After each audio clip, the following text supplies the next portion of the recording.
Welcome everyone to the Gears of War Judgment World Premiere Live event.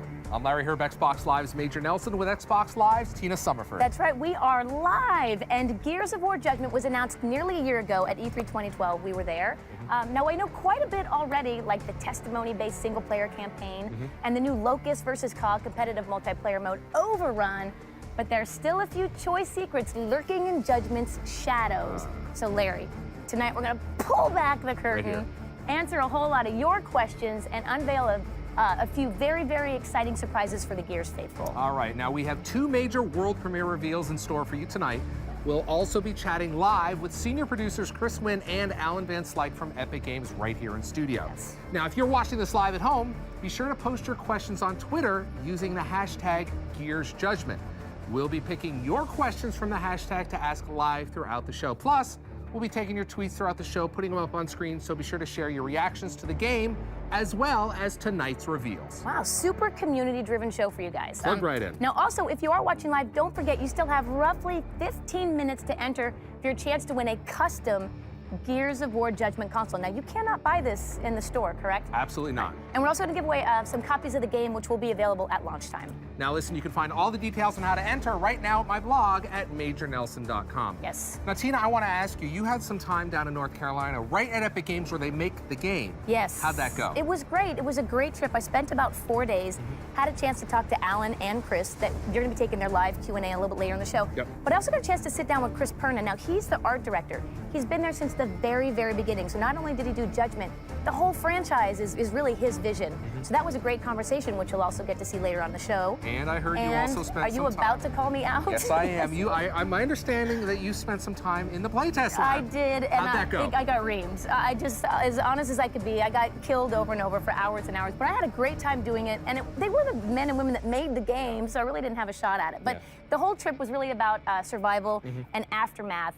So really, without further ado, here is our very first world premiere this evening, the unlockable bonus campaign mode, Aftermath.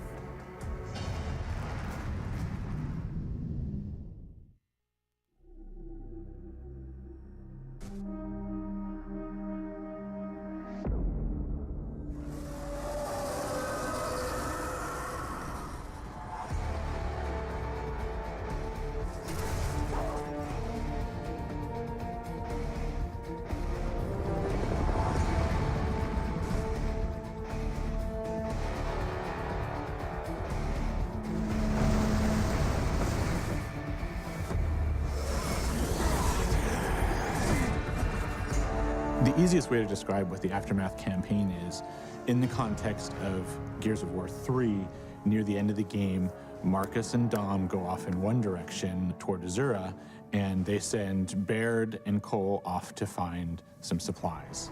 All right, Baird, Cole, you go find reinforcements. We need transport, weapons, and anyone who can fight. It just so happened that they went to Havel Bay to go find those reinforcements, and so we had all the pieces kind of put together, and it was like, you know, let's go tell that particular story from Gears 3. You run into Paddock, who's one of the new characters in Judgment, because he's still hanging around that city. Only COG soldiers are this noisy. Paddock? That sidearm can go back where you found it. I think it's really neat to see Paddock inserted into this point in the timeline of the Gears story. It takes you back, and I think it's a point in time that everyone's going to be excited to see. Ultimately, it's a reward for fans. Paddock is a Groznian guy.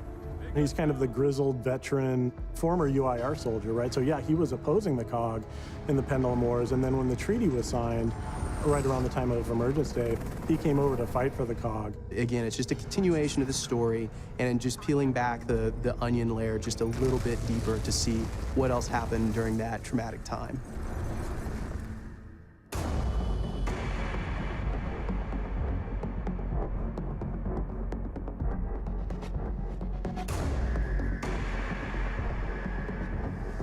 We built Aftermath in as an unlock. And so to unlock it, you earn stars. When you play through the main Judgment campaign, you're scored every section that you play through. We have a series of 3 stars that you can earn. You earn those stars by getting ribbons, you know, headshots and executions and those kinds of things. Also just by playing through the mission. If you take a declassified mission, that will boost your stars. The declassification system changes the way that you play. It's an optional system that you can choose that'll actually add challenge and make it even more intense than, than it previously was. It also changes the testimony and changes the way that the story is told. The dust gunked things up pretty good, and the grubs were going in for close kills. Basically,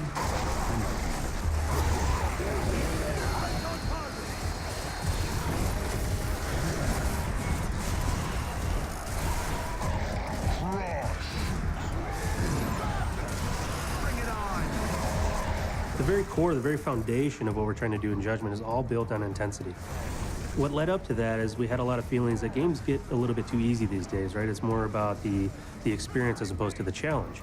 To make it more intense, there's some specific things that we did. One of those is the smart spawn system, and so this was a whole thing that we engineered so that when you get into a battle, when you come into an encounter, what you face will be different every single time. You might play through once and get, tickers and maulers as you kind of like lay back, and then you play through again and you push forward, and now you have wretches and different enemies flanking you. So lots of intensity happening in this game. Systems like the smart spawn system are really cool for us as designers. I mean, yes, it's a challenge because it forces us to think in a different way. In the past, we could always say, okay, X, Y, Z is going to happen, and then when this ticker explodes, then the door is going to open and a boomer's going to walk out, and we can script that experience. So it forces us to rethink a lot of the combat scenarios.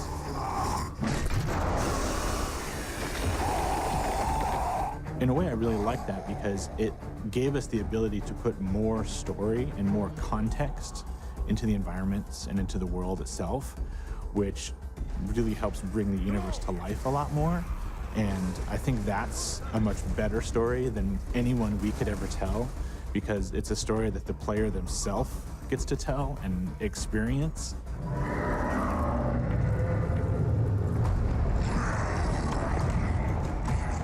For us, it's a process of evolution. We don't want to just give the same experience over and over again, because that's really an injustice to the fans. And we want to make sure that we're delivering something that's progressing, not just both from a story standpoint, but from a franchise standpoint, but also from a gameplay standpoint.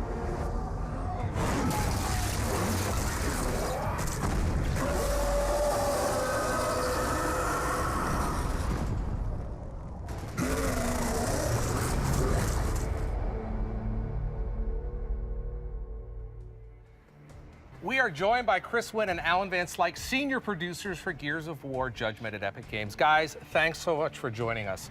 Got to tell you, that looked fantastic. Now, we just saw the world premiere of Aftermath, but let's take a step back. I want you to tell us about the main campaign. Who's Kilo Squad, and what is their mission? Alan, you want to take that? Yeah, so Kilo Squad, a couple of characters you already know, familiar to the Gears franchise. Barrett and Cole. These are the characters that, the Gears fans said, we want to hear more about these guys, and so let's explore more about them. And then the squad is rounded out with two new characters. We have Garen Paddock, who's a former grizzled UIR veteran, been in the trenches, but came over to help the COG fight the Locust after Emergence Day.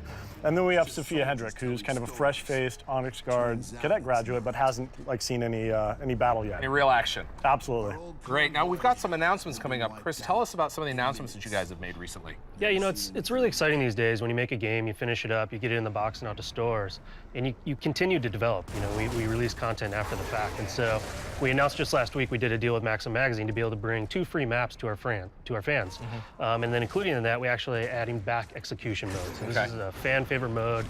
They really asked for it to come back in Judgment, so we were able to do that, partner with Maxim, and bring that to people pretty early on. And then we also announced the details of our DLC plan. So we're going to add 6 new maps and even 2 new additional modes, and then that's all wrapped up in a season pass, so you can get a discount on the whole thing. So wait a minute, I get my season pass, I get access to all the content, I get a discount, and I get double XP? You do, yeah, you get double XP forever. Right. So as long as you play in those VIP playlists, you're going to get double XP. Right. You also get the content early. You're going to get it before everyone else, which I think is really cool. And then, of course, we added in some skins and characters that you'll get just by being a VIP. There's a lot going on there. All right, we're going to go, what we're going to do right now, the community has just voted on the gameplay they next want to see. We're doing this live. This is live television. We're kind of going by the seat of our pants. What you have chosen on Twitter is domination. So Chris, Alan, let's bring up domination here in the studio. We've got some gameplay here, and I want you to talk us through what we're seeing. Why don't you go ahead and do that? Yeah, domination is a brand new mode we have in multiplayer, and so this is kind of an evolution of King of the Hill. Mm-hmm. You have 3 rings that are static on the map. These don't move around like they did in King of the Hill. And then your team's goal is to go capture those rings, and while you're holding them, you earn points, which you can see up there in the upper left-hand side of the screen. And the first team to the score threshold will win the match. And so what you have is it's a bit more competitive than what we had in the past. And we have these really close matches when we play tested in the labs back at Epic. You always know, by having those rings static on the map, and you know where ring A is, ring B is, ring C is, you always know where the action is, you always know where the fight is. And I think that's really one of the beautiful aspects of this mode. You always know where to go to get into the battle. Well, I noticed that domination is that, you talked about where to go is in the battle, but it's a choke point. Everyone's being brought there, so you're going to get action on the way there, and then once you're there, it's nonstop, right? Yeah, that's right. Yeah, absolutely. And one of the things, that we've added to all of our multiplayer modes is this new vertical nature to the gameplay. So yeah, there's choke points, but it's no longer just a flat plain choke point. Now people can run upstairs, drop down, and flank you and surprise you. And so there's this whole new nature of strategy to the maps by adding this vertical nature to them. Tell me a little bit about, you mentioned play testing earlier. How important is play testing to a mode like this? It's massively important. I mean, you have to get the balance right. And so, particular to domination, when we play test, a lot of it is the location of those rings. Right. Right. We want to make sure that the battle is not only fair between the two teams, but they're in the right locations where you set up really good fights. So, for example, this room here, you have 3 entry points. And so when you have one team defending in the middle, you have to kind of make sure you're watching all those entry points. And you've got some pipes you can duck behind. Yeah, as well. you take cover, of course, and find some really good places to kind of bunker down and defend, which is really important. Now, so you mentioned there's 3 rings. How does the gameplay progress in terms of the balance, and do I get one, do I move to the other? Tell me a little bit about that dynamic. Yeah, there's a lot of strategy involved in how you do that. So typically, there's one ring that's kind of near each team's spawn points, and so those are more easily captured, and then there's one that's kind of more in the middle, and then there's a lot more contention for that. So there's a lot of strategy and communication that has to happen to decide how you can essentially hold 2 or more of the 3 at all times so that you're accruing points faster than the other team. Yeah, and I think one thing that, so we just saw him jump out of a window there, and that was something that Alan was referring to earlier, is this new verticality that we have in our maps. And we also have, a bit new approach to level design, which really favors a mode like this.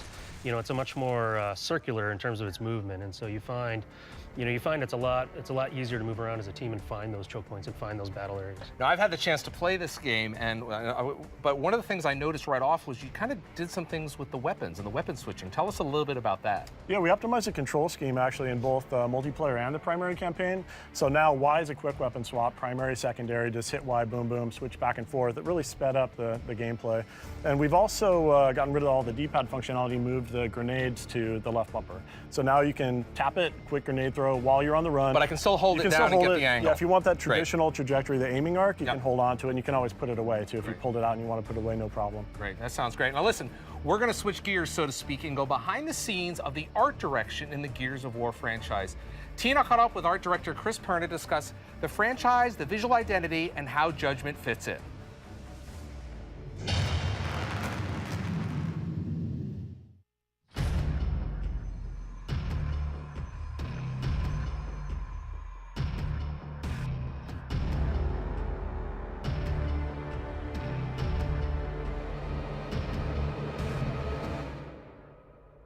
Chris, let's talk a little bit about what we're going to see differently in the art direction from Judgment as we've seen in Gears 1, 2, and 3. I think for Judgment, we go back to some of the darker Gears. We worked hard to kind of capture the tone of the original, make it a little more moody, things like that. The players, as they move through the environments, they should see kind of mini stories as they move throughout. Something happened in this environment. We kind of wanted to make it a place rather than just a blank environment that you have a battle in, right? There's handprints on the wall and blood trails that lead somewhere. What is this place? What happened here before you got there? Those type of things. The characters, Baird and Cole, you got to go back and make them younger. What was that process like? Was it fun? Yeah, it was fun. Yeah. We iterated on those designs for a while. Some of them came easy, some of them were harder. Baird, of course, was a lieutenant before he got bumped down to private, and it was natural for us to kind of take him and clean him up. We upgraded his armor. He's got officer insignia on his armor and things like that. Cole was the same. We took Cole, we said, what would Cole look like during the thrashball days, right? Because he's younger and it's almost a thrashball. So he's more athletic, he's leaner, his face is younger, he's got more hair, stuff like that. It was kind of fun to evolve those guys. And, we wanted this cool, like, Hulk out kind of Locust. And the Rager was fun. He's like this little wimpy, skinny guy that comes out with a weapon and you kind of fire him.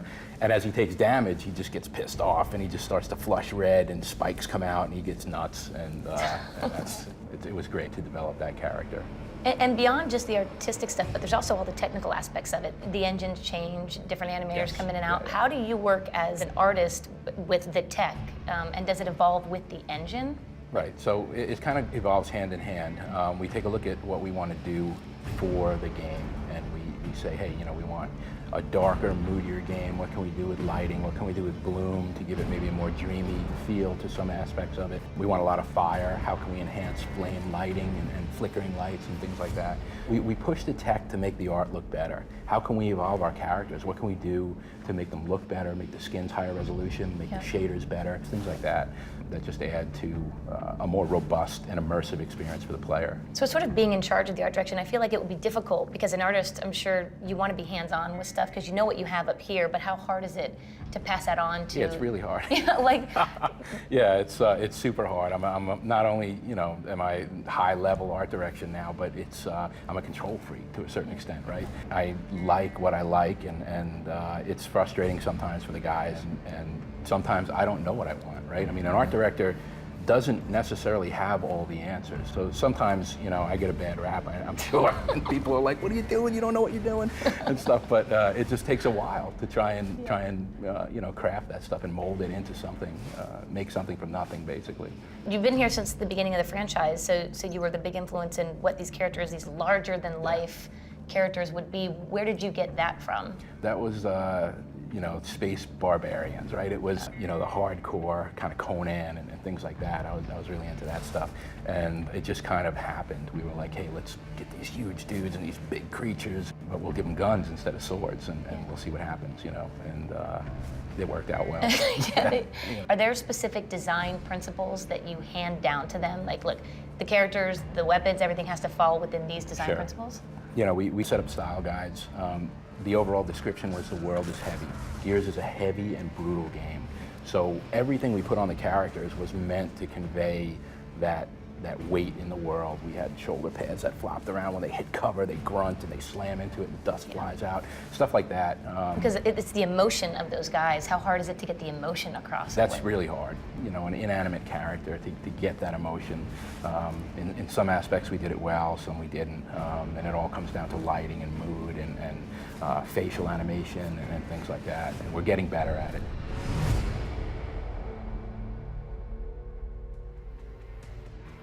Chris Perna, director of art for the entire Epics, for the entire Gears of War series. Wow, that man has really got his fingerprints all over it. What's it like to work with him? Yeah, he really does have his fingerprints and his influence on the whole series.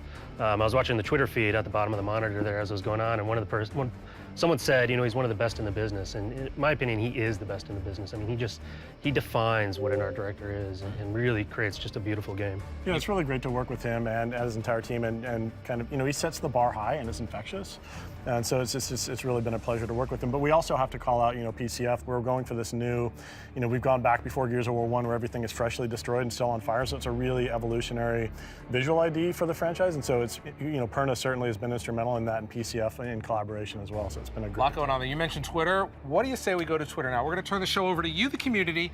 We've been firing off questions for both on the Gears Judgment hashtag. If you have a question, you just need to use that hashtag. Why don't we bring up the first question right now? We'll get right to it. So with the success of the franchise, did you find it difficult creating a story or a prequel that could hold its own? From 00 Sleven. Guys? I saw this come up while we were in the green room waiting for the show. You know, it really freed us to be able to go do a prequel. So, you know, I wouldn't say it was constrained or tough or difficult. We were really free to kind of go off and really try a lot of new things. And I think that's why Judgment does feel so fresh and does feel so new. We didn't hold ourselves in a box. Right. That maybe, you know, may have been the case with the original trilogy. Great. Let's go on to question number 2. Let's bring that up right now on the screen. And we've got any new type of weapons. I mean, come on. That's what every Gears fan wants to know. Yeah, absolutely. As you'd expect in the new Gears of War product, lots of new characters, lots of new enemies, and lots of new weapons as well. So we have, you know, we have a couple of accuracy-based weapons, some of which the Locusts have commandeered and modified to be their own. We have former UIR weapons, like the Bushka, which fires grenades, and we have a new stim gas and spotting grenades as well. So lots new to be had in the weapons department. A lot of different stuff going on there. All right, next question. Let's bring that up on Twitter. Make sure you use the hashtag Gears Judgment. Is there any new multiplayer modes for Gears Judgment? Yeah, you know, I mean, we have Overrun mode is the most exciting new mode that we've added. It's a 5-on-5 attack defend class-based multiplayer mode, just super fun, way exciting. We just talked about Domination, that's brand new. Free-for-all mode, another brand new mode that we brought into Gears. You know, it's just sort of deathmatch, everyone on their own. So a ton of new stuff in the multiplayer. All right, we've got time for one more question. We'll be taking them later on in the show, but right now let's turn it back over under the Gears Judgment hashtag. This question is, let's go ahead and bring that up here. Live TV, you never know what's going to happen. It's coming, I can feel it. All right, here it is. Why did you choose to have loadout systems for multiplayer? Great question. It is a good question.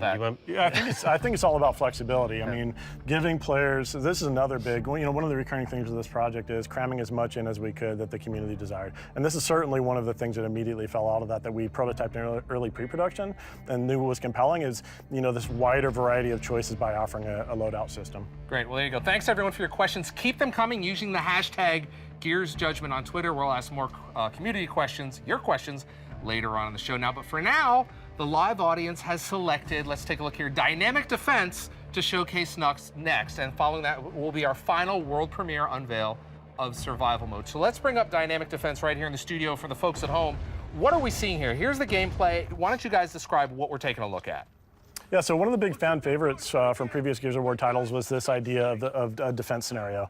And so what we've done is no longer, you know, yes, part of the campaign you're charging through and conquering, but part of the campaign also, the locusts are banging on the doors and they're encroaching upon you, and it's up for you to defend yourself. So we've added, as you can see, they're placing these new gameplay mechanic, which is a placeable sentry, and we have a couple of different types of sentries that have different ammunition types.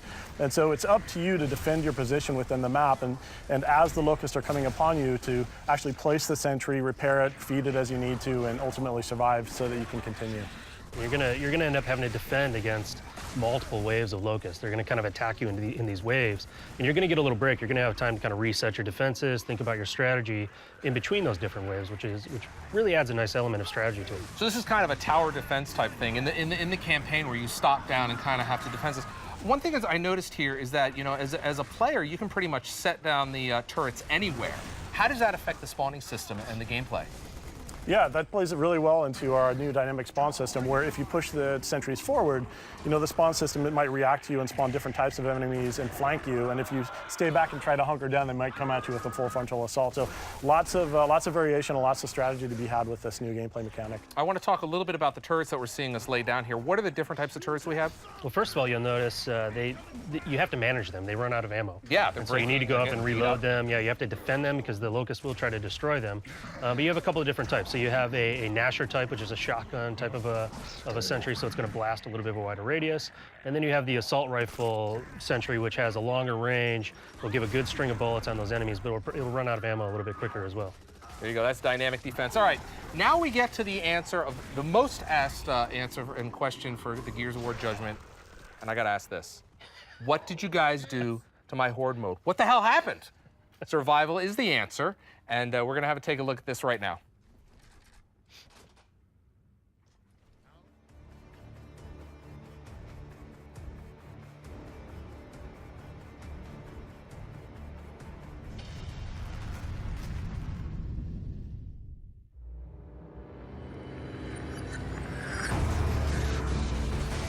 Gears has always been a cooperative game at its core. I mean, even our campaign was designed around cooperative play.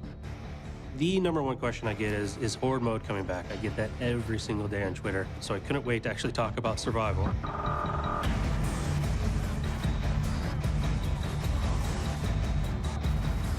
The base goal of it is you are defending a series of objectives, playing as the cog, and you get to use the classes that we have in Overrun. So you have the engineer, you have the soldier, you have the scout, you have the medic.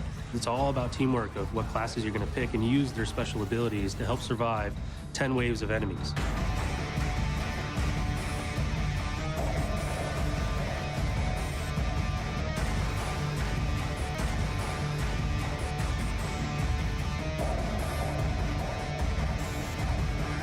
It shares the same kind of like gameplay mechanics as Overrun. And so there's 3 objectives, a primary, a secondary, and the third one being the generator, right, or the main objective. The battlefield is single directional, so you start defending the first one, and then when that falls, you fall back to the second one, and when that falls, you fall back to the final generator.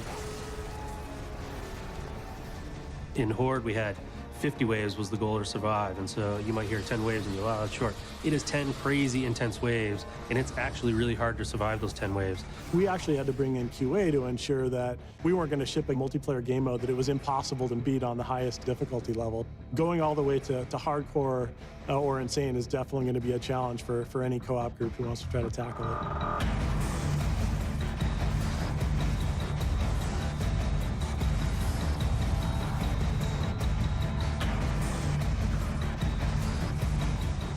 I think the key abilities that you're going to see, if they're used well, give you a big, big advantage.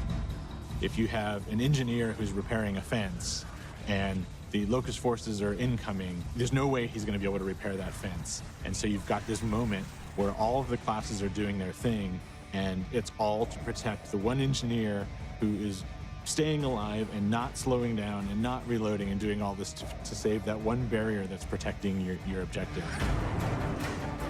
It's different every time. You know, it's going to be a different experience every single time using the smart spawn system.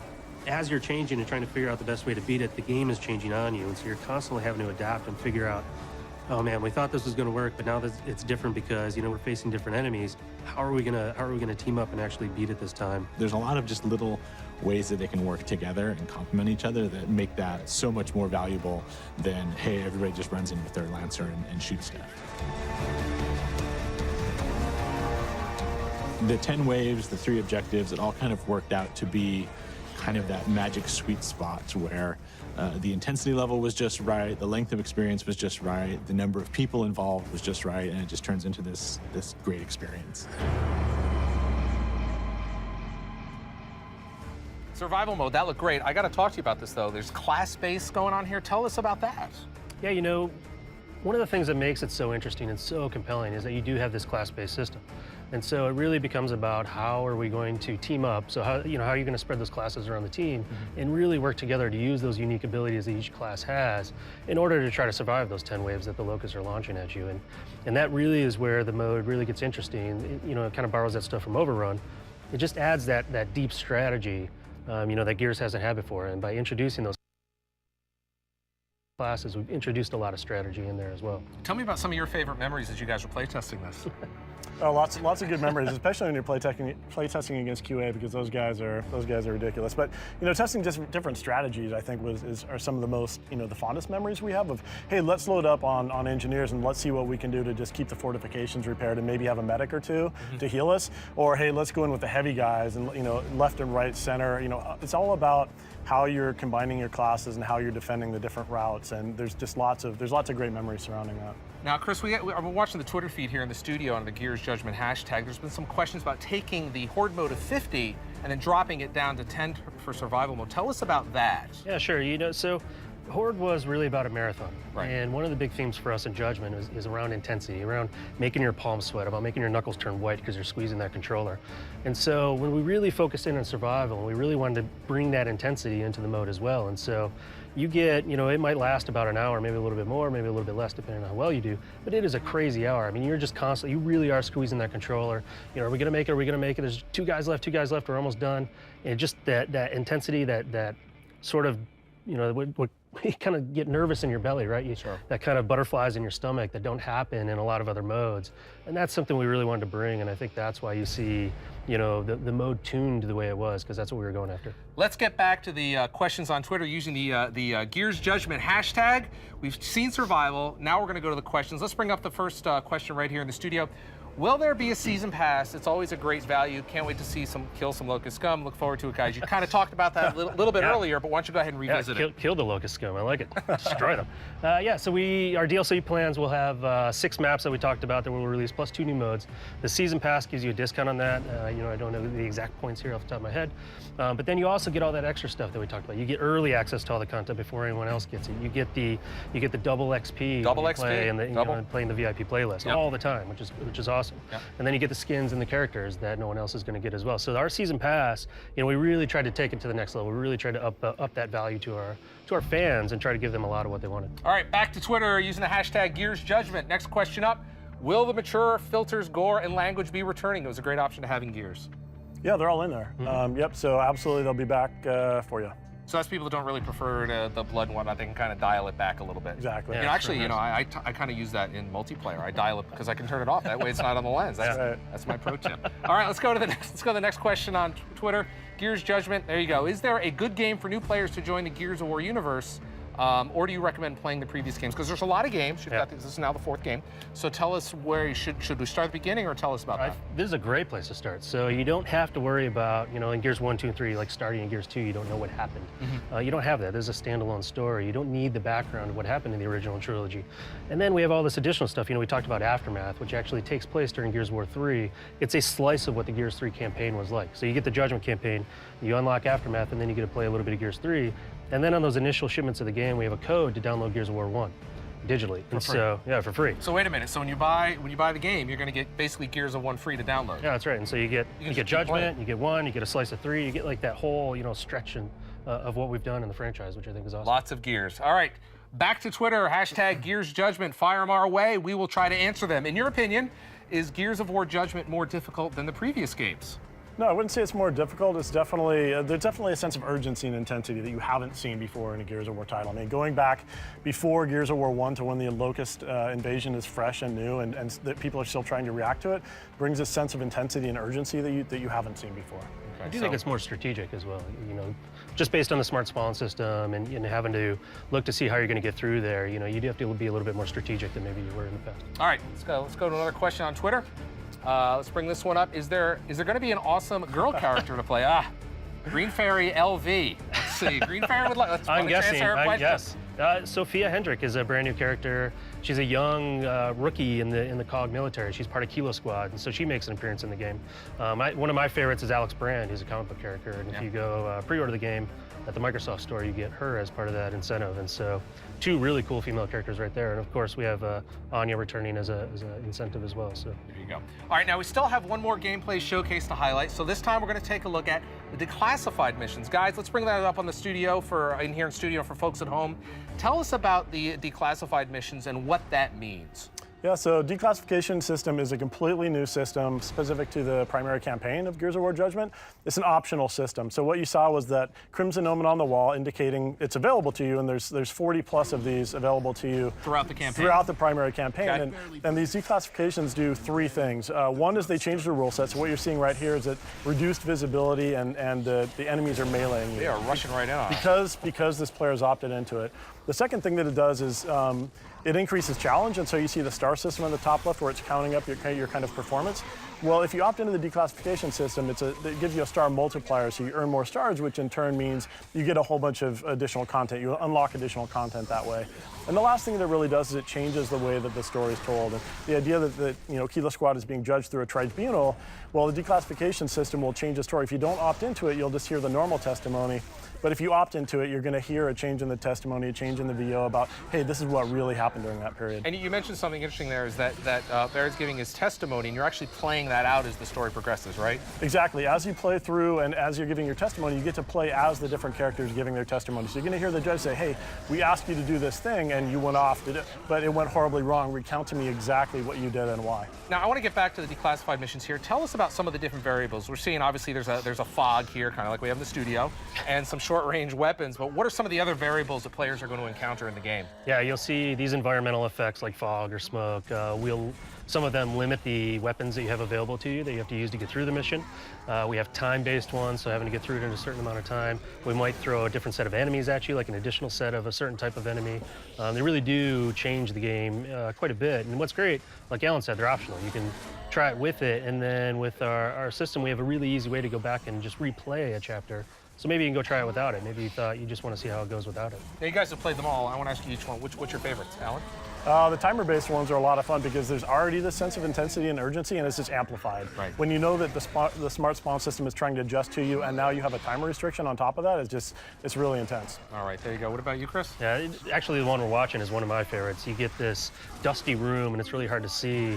And so it changes the way you play the game, especially the way I play the game. I tend to be a little bit more further back, and I like to shoot the guys. And now all of a sudden I can't see, and they're right in my face. They're rushing at you. Yeah, I have to change the way I play the game, which is great. Now, what happens if I don't want to opt into this? You just keep going. How does that impact? Yeah, you'll still get the main story, and you're still going to play through. You're just not going to get that additional challenge, and you're not going to get that a little bit of additional storytelling to kind of help flesh out the full thing for you. Sounds great. All right. Thank you, gentlemen, for joining us on Xbox Live for this world premiere live event. I know it's been a whirlwind tour for both of you. Any final comments for the fans? Excited to get the game out on March 19th. I want to get on. I want to play. Overrun for me is just so exciting, so I want to get on there and play with a bunch of fans and see how it goes. Yeah, I can't wait to see everybody online on March 19th. Oh, we're looking forward to that. Before we go, though, there's just a matter of our Twitter giveaway, including several copies of the game and, of course, the custom Gears of War Judgment console. This console isn't being sold at any store, and there are only a handful of these in existence. You guys know that, right? We're not even getting one. Now, the selected winners have been finalized. Congratulations to Twitter HawkPride88, Michael Trapani, and thank you everyone else. Keep your eyes out for a direct message on Twitter to see if you won a copy of the game. It's been incredibly exciting to bring all the Gears of War Judgment news directly to the Xbox Live community with tonight's show. If you tuned in late, don't worry. We will be offering a video on demand version of the show in just a few minutes. We'll also be debuting a special behind the scenes look at Domination, the brand new multiplayer mode exclusively on Xbox Live. We'll leave you now with another look at our world premiere for Aftermath. I'm Larry Herb, Xbox Live's Major Nelson. Thanks for watching, and we'll see you on Judgment on March 19th.